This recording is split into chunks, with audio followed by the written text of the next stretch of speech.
This is our presentation on nurse burnout. Included in this presentation is me, Michael McGee, Anna Torcivia, and Takabo Zarabuk.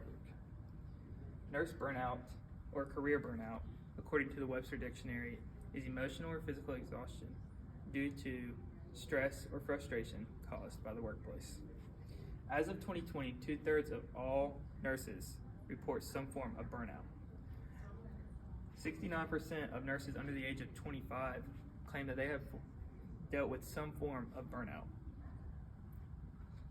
What kinds of signs and symptoms does nurse burnout include? Regularly experiencing GI issues such as diarrhea or constipation, wishing you had worked elsewhere, inability to catch up on sleep, constant tiredness, overwhelming anxiety, the dread to go to work, developing heart issues or any other health issues, constantly feeling sick, insensitivity, especially to patients, and insomnia.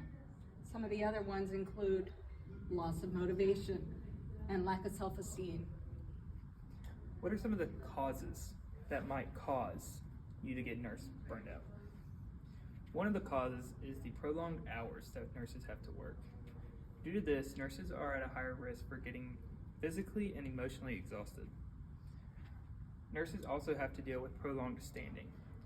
Nurses work 12-hour shifts and have to stand almost the entire 12 hours. Due to this, they are at a really high risk to get physically burned out. Nurses, since COVID, have also been dealing with understaffing in all units around the hospitals. Due to this, they are having to work excessive hours and they are not getting compensated for it. Which brings me to my next point, the underpay of nursing. Nurses are not compensated for the amount of work they have to do on a daily basis.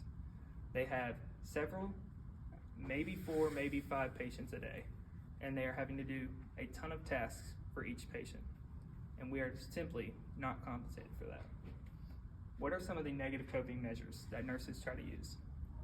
Some nurses try to go with pills. According to our poster, we have Xanax. Xanax is used to decrease stress.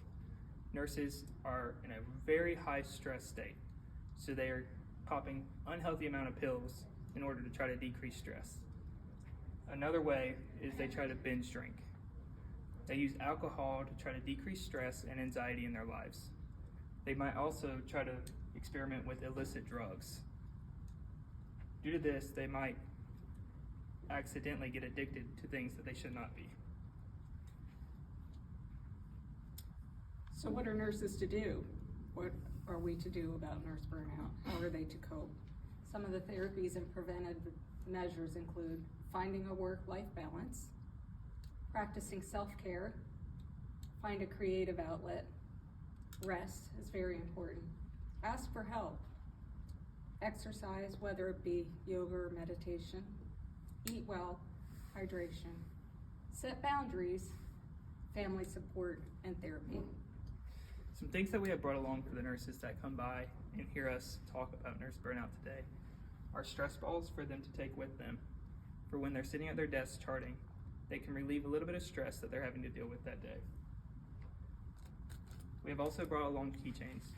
This is simply just to help the nurses remember why they started nursing in the first place, set them back to their original state. Thank you.